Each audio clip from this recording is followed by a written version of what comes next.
Those of you that are new to the Food Coalition, the Palouse-Clearwater Food Coalition formed back in 2011, and it really started as a collaboration of people that were not really connected, but working in the food systems sector.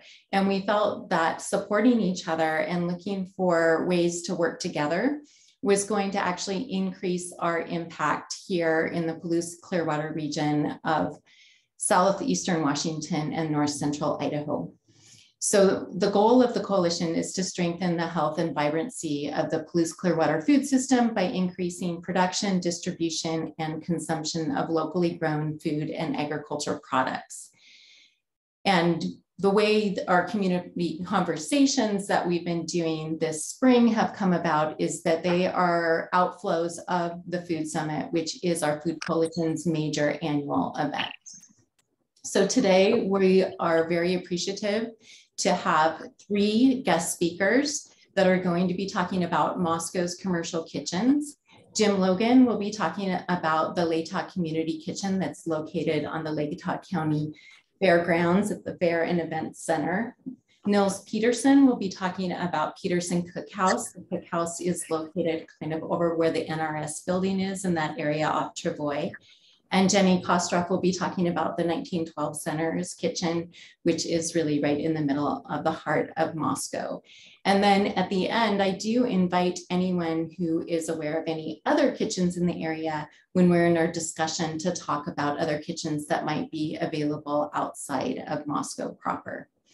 So with that, I'm going to go ahead and welcome Jim Logan. And if you could go ahead and tell us about the Latah Community Kitchen. Perfect. Thank you, Colette. Good afternoon, everyone. As introduced, I am Jim Logan, the director here at the Latah County Fairgrounds. I've been in this position since spring of 2016, and one of the goals that was presented to me by the Fair Board and the Board of County Commissioners was to finally implement what they had called the community kitchen concept that had been under discussion by various fair boards of county commissioners, and several different community-led volunteer committees.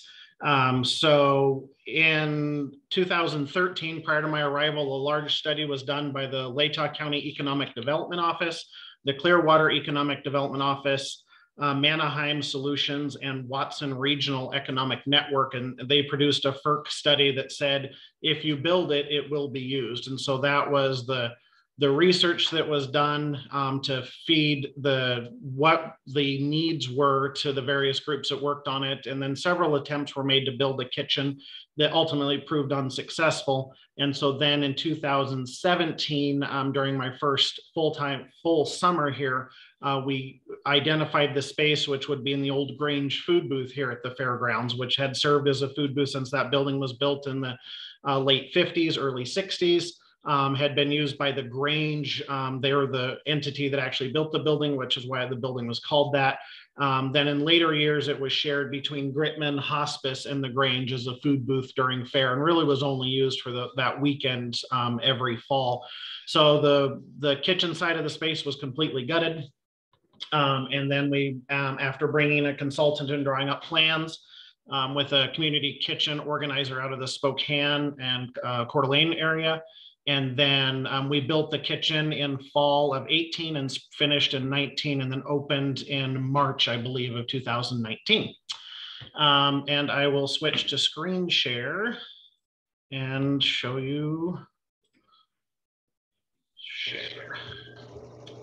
Okay, so this is the Latah County Fairs page, just latahcountyfair.com. Under Event Center is Community Kitchen information, and that brings up this page. It's a list of all the available equipment is located at the top. It's roughly 900 square feet in size, and it's roughly L-shaped. Our rate is a flat rate of $15 per hour when you're using the space. And that rate is pretty firm because I am fully taxpayer funded.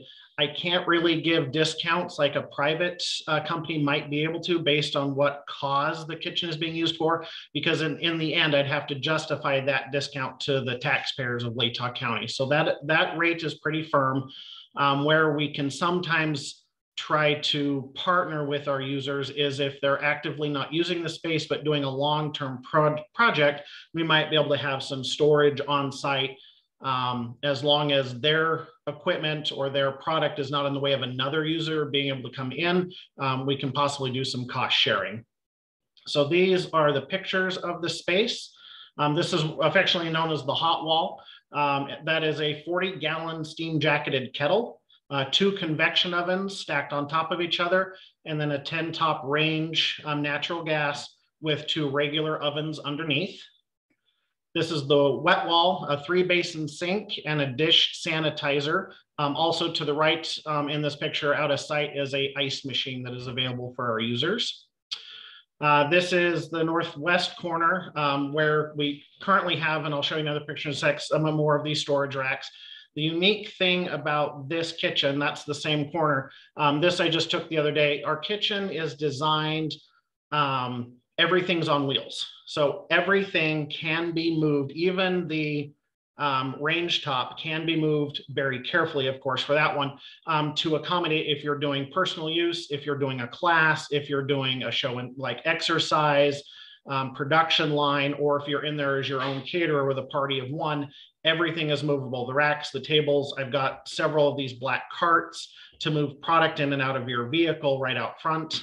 So it's truly a multi-use space. There's another picture of our mixer. Again, everything's on wheels. And then we have these 4 storage lockers that are in the corner. So for our common users, if they wish to store equipment, if they're using the space at least weekly, they're allowed to store stuff on site in a very secure environment. And then that's the kitchen looking east. And again, you can see that everything's on wheels and there's lots of power outlets in the center. Those unfold. And then you've got power that can be used on your central tables. Again, very flexible space. And then that is looking to the west. So we have the 2 regular fridges in that corner. And then out this door to the west is a walk-in cooler that is 12 foot by 10 foot. And so that, that can be used again by common users, or if you're doing a large catering event, you've got plenty of cooler space. We are a little limited on freezer space, but there's plenty of cold space. And then leaving the pictures to reserve this kitchen, or actually any of my spaces out here, is very easy. All we have is an online request form that gives me your biographical information, what room you want. So you just click Latah County Community Kitchen, scroll to the bottom, click submit, and that'll generate an email to us here at the fair office, and then we'll return to that user with a contract and an invoice for the space. And that's pretty much it. And I can stand for questions or wait until the end if there's questions. Happy to do either. Let's go ahead and field any questions that have arisen for folks at this point. So I do have a question. I believe that there is a calendar that is forward facing that people can see if the general time they're interested is available. Yes, absolutely. Good point. Thank you for that. On the same, let me go back to sharing real quick. Screen share. Going back to our website, same page, just clicking on event calendar, you'll see all of the events that we have out here at the fairgrounds. The trick with this is everything we know we have scheduled. So for the most part, unless we're actively building a current event that has just come in, this is an accurate calendar. We do see about 60 to sometimes 90 events a month at the fairgrounds, which is a big shock to a lot of people. So we've dealt with people, last minute, oh, I just need it for, 10 hours tomorrow. I've already got 3 events. Now, not obviously for the kitchen space, it is very underutilized, but sometimes there are much bigger events going on out here that can affect parking or access. So the sooner we can book events into our spaces, the better. And that does go for the kitchen. Now, we're not opposed at all to doing a same day reservation if we have an emergency use come up, but the office is only staffed primarily 9 to 1 during the week for the most part. I'm on site most afternoons, but in the afternoons, I take advantage of having a 12-acre office and I'm often outside.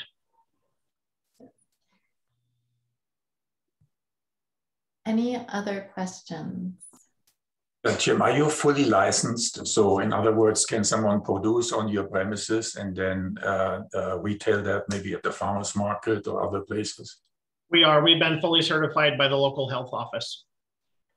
And so the only thing we require is that the health department has a form, and then I just sign the bottom of that either as a commissary kitchen, I can do that form, or they just, we ask if you are selling to the public that we make sure you've completed that form with the local health department to either be regulated or not regulated. Yep. And can you tell us a little bit about the type of clientele that the kitchen has seen so far? We've done 4 or 5 large catering events that are here on site at the event center, and that works well. My main event center building can do crowds of up to about 400. The depot building can do crowds up to about 700 seated and dining style. So you can so we've had caterers come in and cook for large events on site. Currently, our only use we're seeing is 2 farmers market vendors are using it for preparation during the week for the Saturday market. Nell does cookies and crafts, uses it on Thursdays for a couple hours, and Ladybug Creations does with the crepes booth, does their market prep Friday afternoons. Any other questions? Okay, thank you, Jim. Next, let's hear from Nils Peterson with the Peterson Cookhouse. Thanks, and thanks, Jim, for laying out a vision of a larger space. I am going to talk to you about something that is much more intimate and much less formalized than online web forms for reserving the space. The Peterson Cookhouse is, I think it came online in 2014. The research that I did was looking at conversations that I could find the remains of online that were around 2000. And there was a small study, I think, that Rural Roots had done, looking at, are there kitchen spaces available? And that was, I think, Colette, a survey of restaurants and the restaurants' willingness to have guests, cooks come in when the restaurant was otherwise closed. And there was the 1912 Center building existed at the time. And there was the talk, as you outlined, about what might happen at the fairgrounds. And I decided on a wild hair that I would do something faster and smaller and cheaper than you were doing and see if I could get it online first. What I hope to do a little later is actually Zoom on my phone and go down there and walk you through it a little bit. There's a cook down there now, and so we can see that. But let me say this, what I think I am doing is a little bit more akin to a business incubator. I have some longer term tenants. Molly from Goose House Bakery has been renting since, it's 5 years, I'd say, that we have been doing this.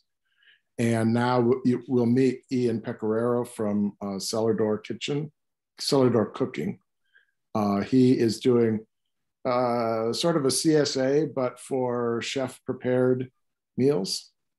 And I've had for a long time an occasional caterer, and they come in when they can't work out of a kitchen at their venue.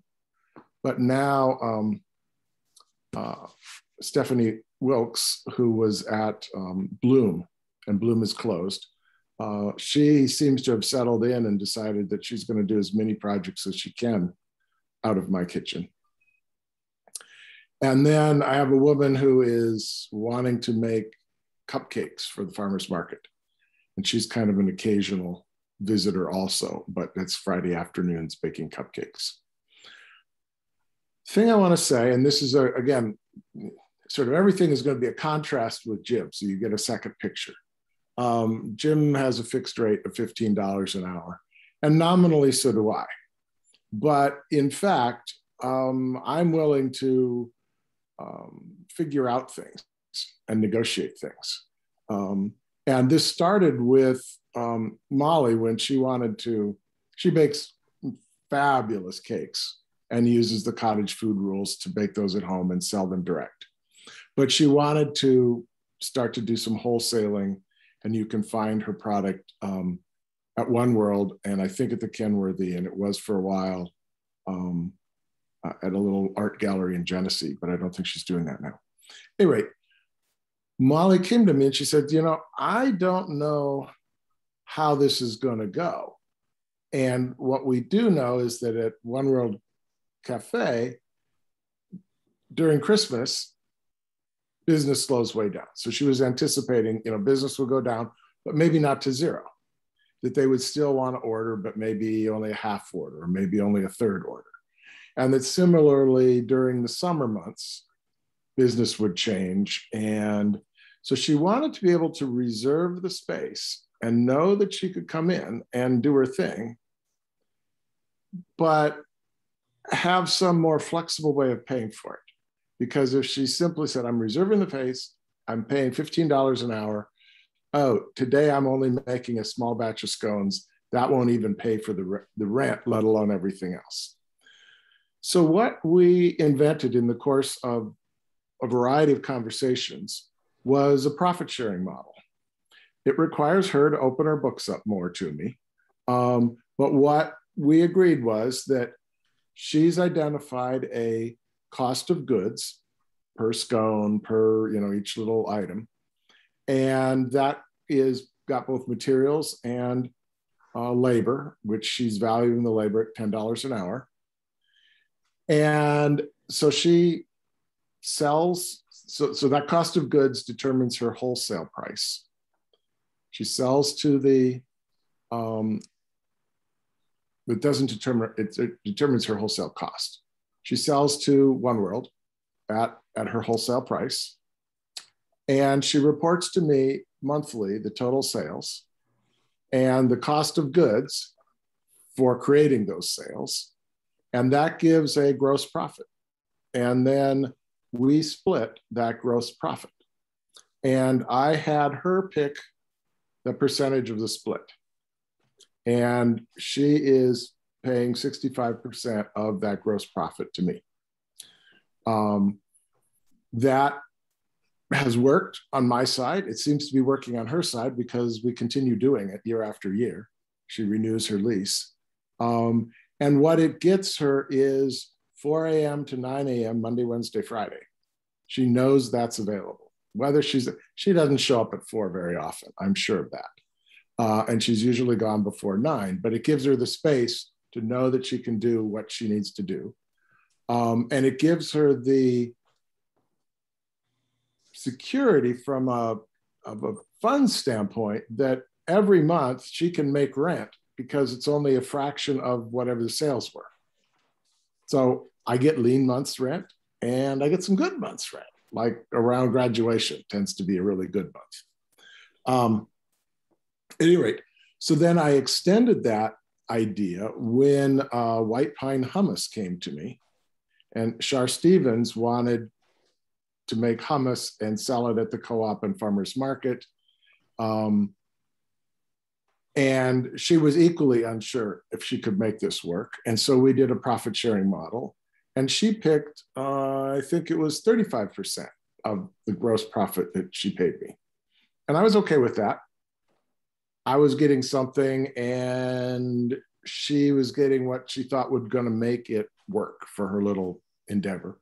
And how long did that last, Colette? 18 months?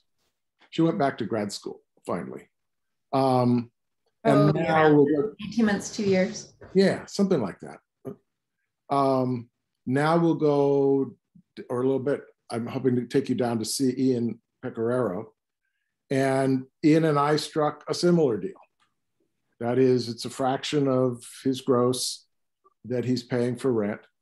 I think that one is going to be a lot more steady, but he wasn't sure at first because it's like a CSA.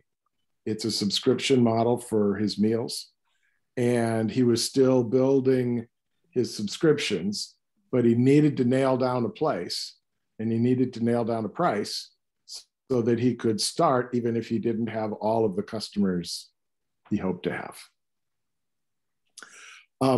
So then the other thing to say is it's, I don't know, maybe 300 square feet. It's much, much smaller than the kitchen that we just saw at the fairgrounds. And it's really a 1 or 2 person kind of space. And while things are on wheels, that's mostly for my convenience doing deep cleans because there aren't too many places you can put the things in there. Another of the differences is Jim's got a big stove with multiple burners, and what we are using is the little induction hot plates. They look like hot plates when I was a youth. And I think there are 4 or 5 of them down there. And so one can scatter them around the space. When I can down there, I have one where I'm heating the stuff, one where I've got the rings and in a little pan of water, and a different part of the kitchen where I have on a very low bench, the pot of water for actually doing the canning. And so that having the induction burner makes the space a lot more flexible than if we had to have a stove in a fixed location. The consequence is we have no hood. And the city was okay with that, and the health department was okay with that, as long as I would say no grease-laden vapors. So we don't do any frying. We'll melt butter or do something, but not anything that's going to really make vapors go out and therefore make the walls a mess. I end up cleaning the walls anyway, as you'd expect, but it's not so hard when they aren't greasy. But we were required to have an exhaust system to get humidity out. And that proves really important. I mean, when I'm down there canning in the fall, it's essential to get the humidity out. So I've told you I have a much smaller space, a much more steady clientele, and that I have a very different approach to a pricing structure that is really trying to help somebody get started and bootstrapped. And I keep asking Molly when she's going to move out to brick and mortar, and she kept saying, not yet, which is fine. But I expect that will happen, that she will graduate at some point. I don't know that my other current customers will. And as I said about the hummus, that went away. She did it for 2 years and then went back to grad school. So I'm fine with that. Thank you. I don't know anything else to say, so maybe there's a question. Does anybody have any questions?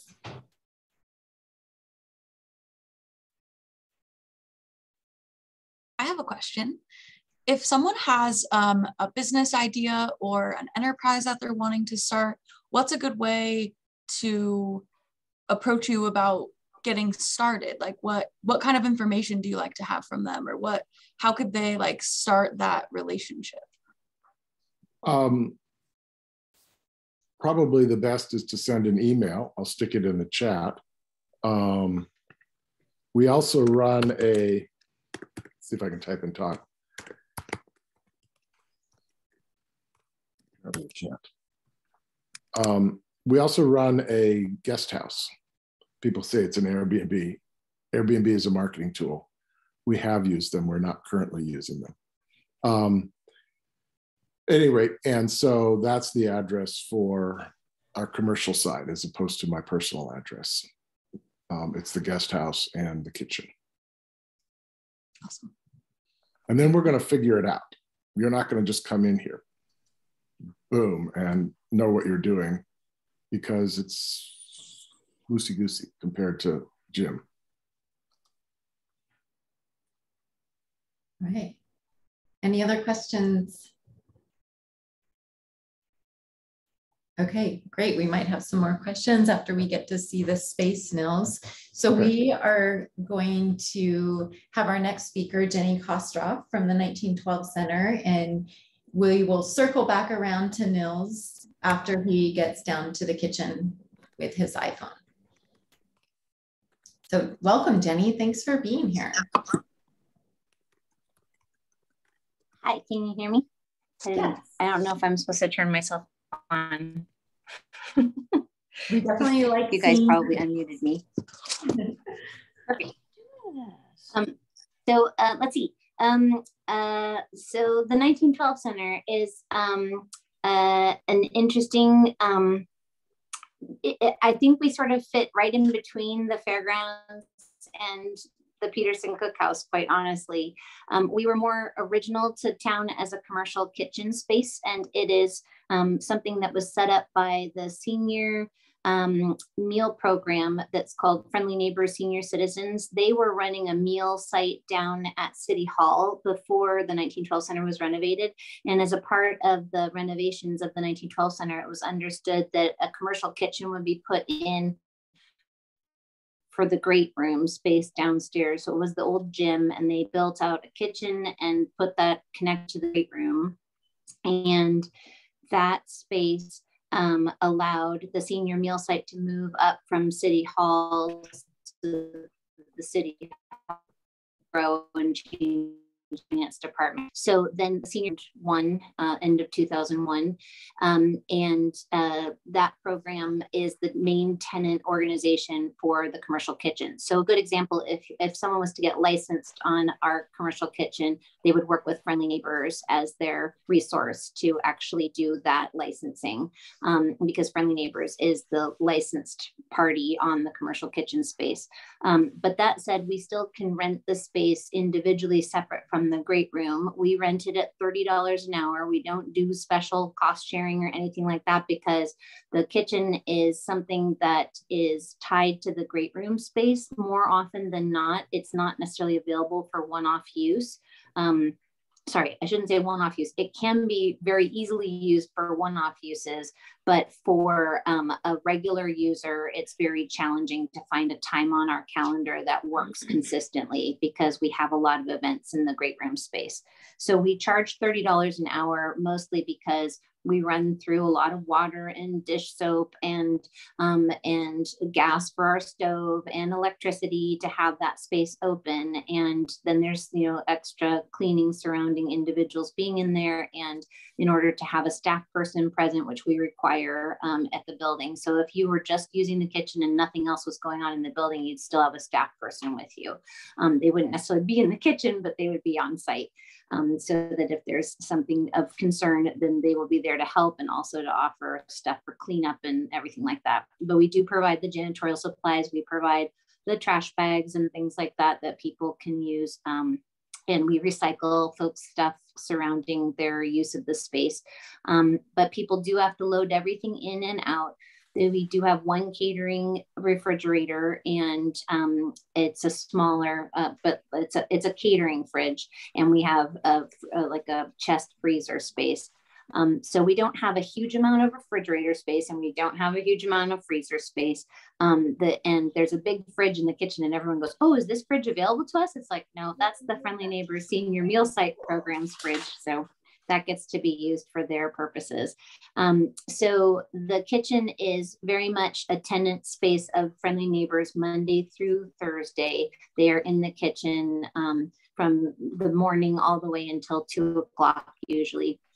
So after 2 o'clock, it's available to the public, and then it's available if the great room's not in use. So the great room gets first priority on the kitchen. So if someone's renting for an event, they would have the kitchen. But that said, if a caterer is coming along to an event and they need a little extra time beyond what the group booked, they can then rent from us surrounding that. So they could rent by the hour and charge their individual that's having the party to have extra time in the kitchen, so that they could cook all day, and the party might start at 5 in the evening. And so those kinds of things can work out too. In the past, we have served as an incubator for new businesses. So there was a chai tea company that was Himalayan Chai was out of the kitchen. Sisters Cookies started at the kitchen here in and then I do think Stephanie Wilkes from Wilder catering has also used our kitchen too. So she toggles between Nils's cookhouse and our kitchen. Depending on if the event is happening here, it's easier for her to do her cooking on site for the event that's happening. And then let's see, we have a 6-burner gas stove. We have 2 convection ovens that are both underneath a hood. We have a triple sink that it also has a layer that can be put over it to add additional counter space in the kitchen. We have a commercial sized mixer. We have a single individual cleaning sink, and then we have 2 hand washing sinks in the space.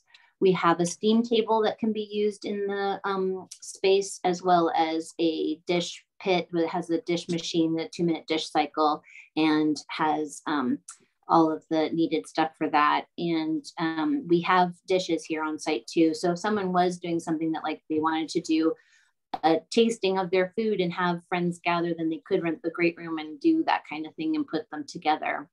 And we have plates and serviceware is what we call it, is what we have, but we don't really have pots and pans and like that kind of equipment available for use. In the space, people have to bring it in for themselves. And we really don't have storage either. So if a group wanted to do something on a regular basis, it would take a little bit of navigating to figure out if that's possible. So again, like Nils, I sort of do it case by case for the kitchen, because the kitchen is harder for us to just know that a time is going to be available. So I always redirect people to the fairgrounds for something that they might be trying to do where they want to know exactly that they can have the time, and I might not know that I can give them the time frame. So Jim is like a very helpful companion in the kitchen world for us, but we then have the tie-in to the event space that's helpful for a lot of people that are doing events here on site to have that access. And you know, we're not opposed to finding a regular tenant time frame for somebody. If it worked out, that would be fantastic, but we do it case by case. And in the situations where it would be like a tenant, we might be able to negotiate a better price point.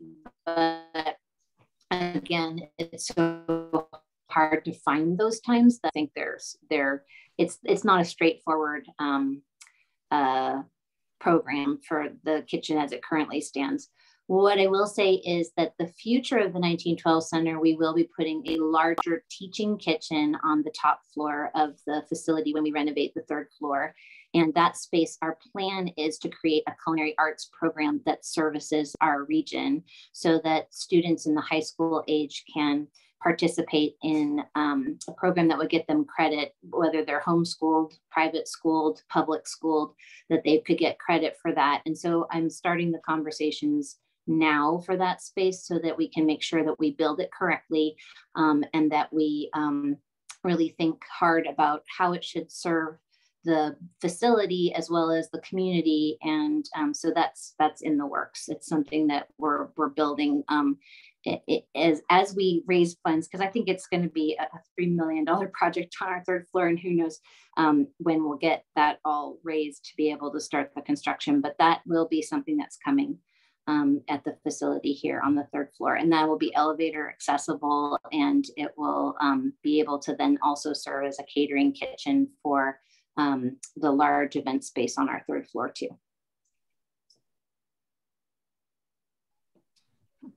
Thank you, Jenny. Does anyone have any questions of Jenny?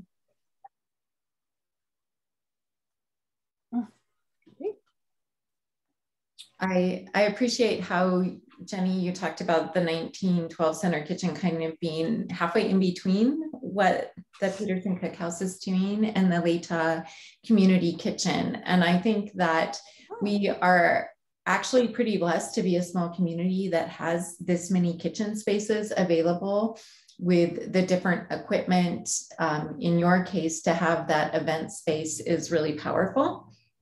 And I'm very excited as the whole teaching kitchen conversation moves forward and what that would bring to our community as another asset. Any specific questions before we jump into Nils' video tour?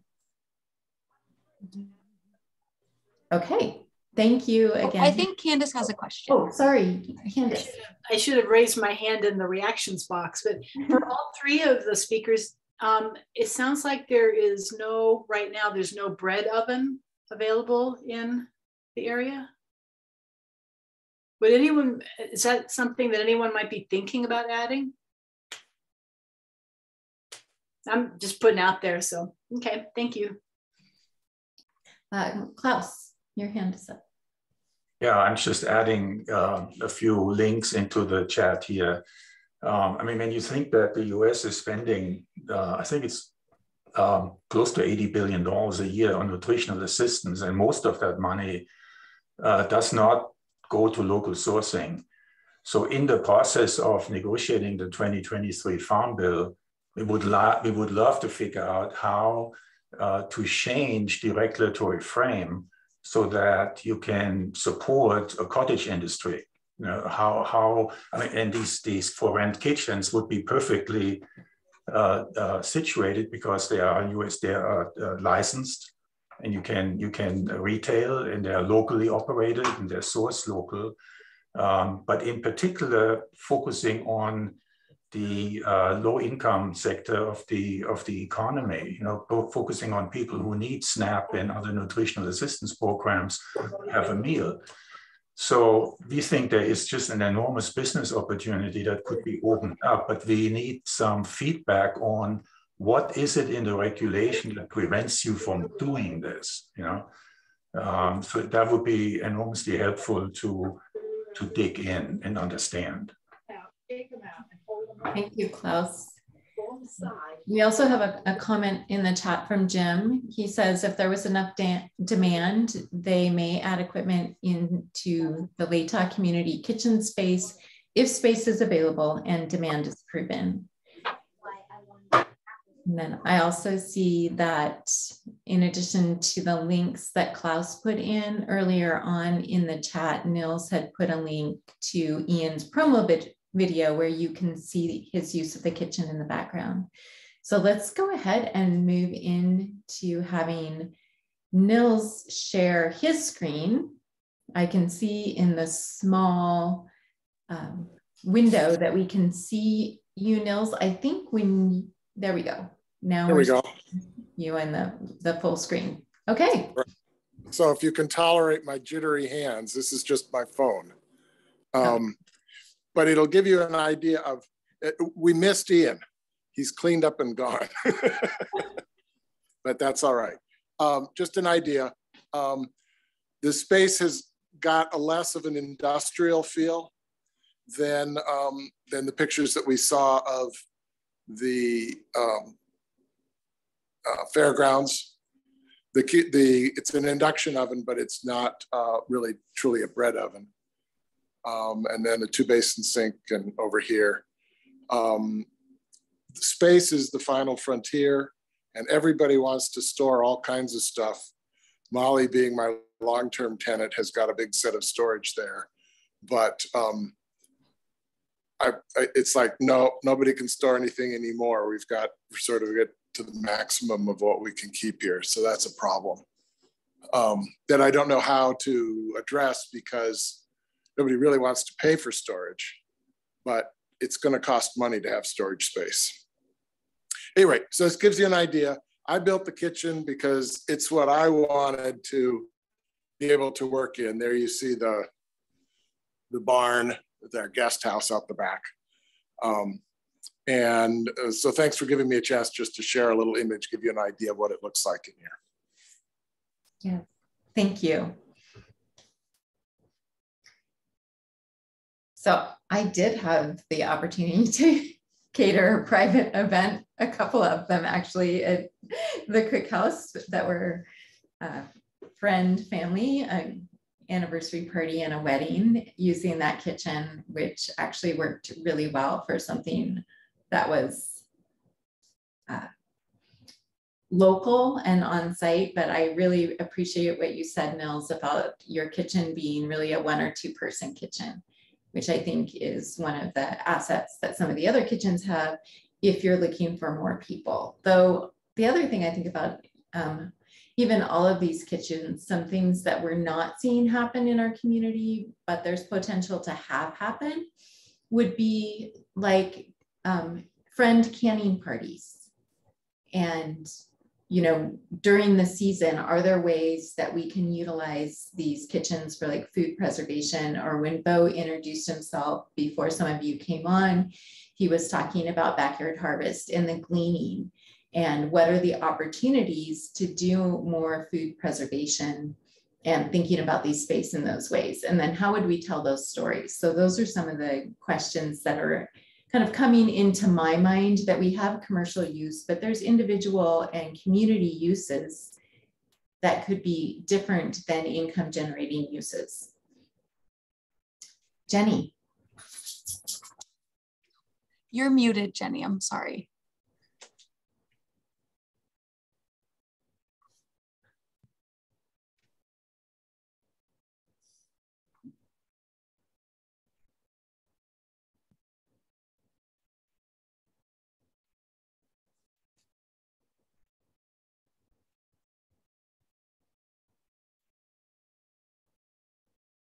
You're still muted. Unmute. There we go. Oh, there you go.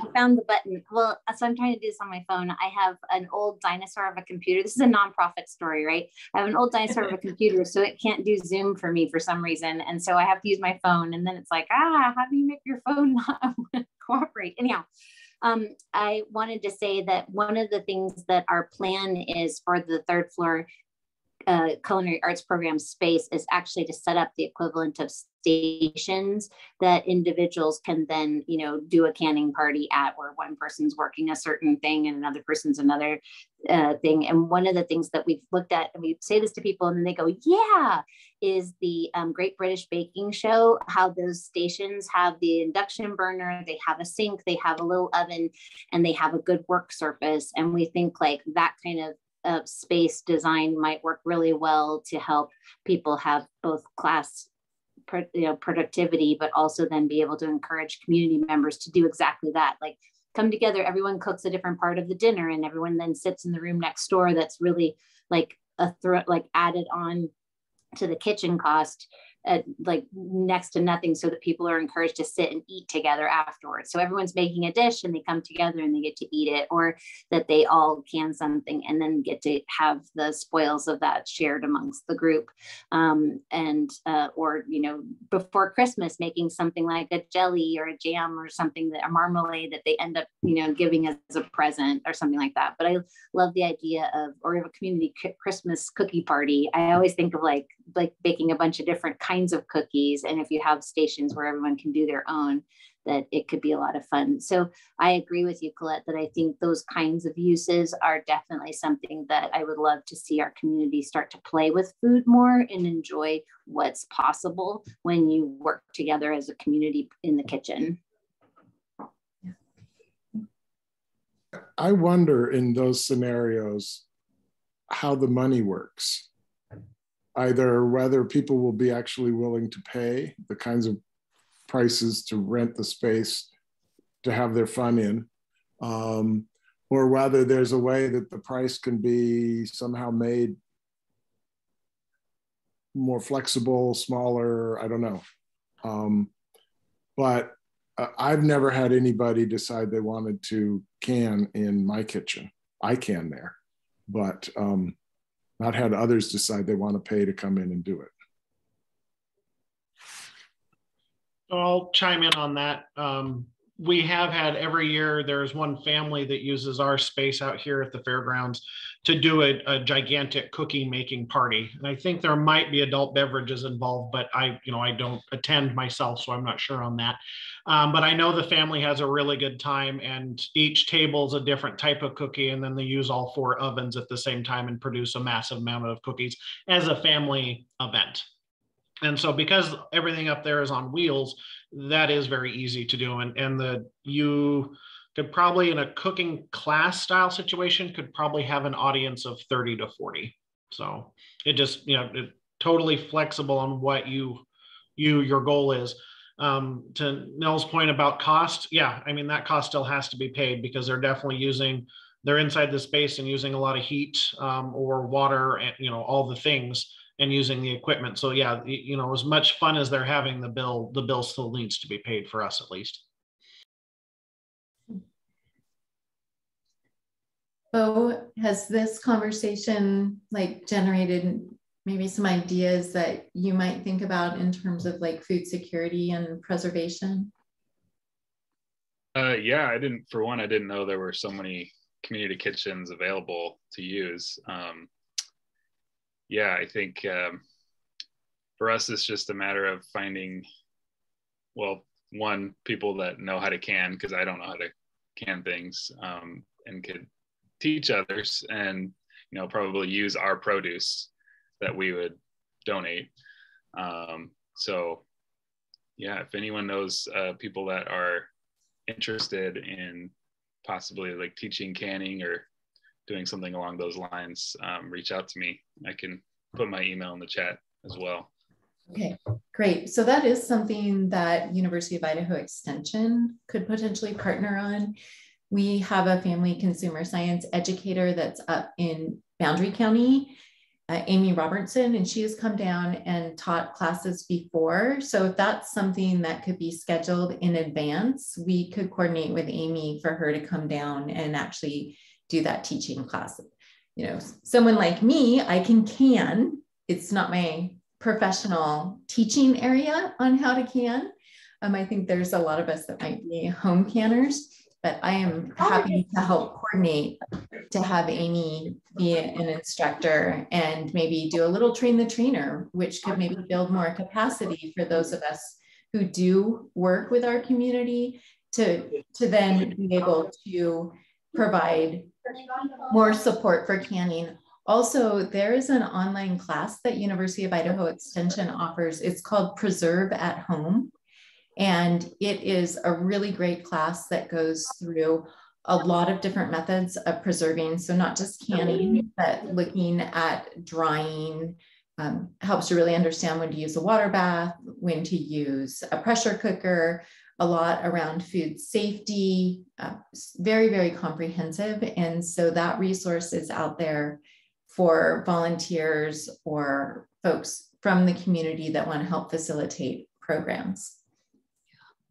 I'm so glad you mentioned Amy Robertson. She would be a really great partner. And I think, Bo, from a backyard harvest perspective, it would be really fun to explore a number of food preservation options. Like I think people have mentioned jams or jellies or preserves like that, canning, maybe like even freezing, depending on what the produce is, would be really fun. Yeah, those are great ideas. Yeah, and we'd probably be talking September, October, when we're just inundated with produce that it's difficult to find places that'll accept the amounts we're bringing in. So yeah, if we could preserve some of that and stretch out our donations over, you know, the colder months, that'd be awesome. So yeah, I'll reach out to Amy.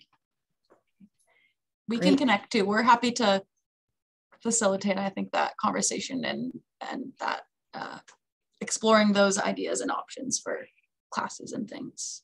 Mm-hmm. That'd be great. Yeah. I want to thank you all for joining us today, to extend a special thank you to our guests and to Jenny, Jim, and Nils for talking about the kitchens. I do want to say that Nancy Becker with the health department did email me and say that the Viola Community Kitchen is a licensed kitchen as well that's available. So if you know people that are out in the more rural areas that might want to utilize that kitchen. And then Nils, did you want to say anything about this food pantry kitchen? I've been unaware that the Westside Food Pantry has a commercial kitchen at the pantry. Yeah, they started working on it last summer, I think. And I don't quite know the full vision. I've been in the space. It's smaller than Jim's and bigger than mine. 3-basin sink, dishwasher. Currently, it just has a residential type oven and stovetop in it. And, you know, it's behind the food pantry portion. It's got a loading dock and easy access coming in from the other side. I just don't know what they're doing. They've got some amount of pots and pans. I've seen them just cutting up fruit and making it available, you know, to people who are dropping in. Because the other part, the Inland Oasis part of that space, is kind of a drop-in function for a number of things. And I have imagined, though I have no idea, that, you know, they could just decide to do, well, let's do like a soup kitchen or something where we're going to make a food and it's going to be available in a to-go situation, maybe, that either is made out of things that are coming into the food pantry or something that they're collaborating in some other way to do. But I just don't know. I think Kathy Sprague at Safari Pearl is probably the best place to start a conversation about that. Okay, thank you. Lisa, I see you nodding your head.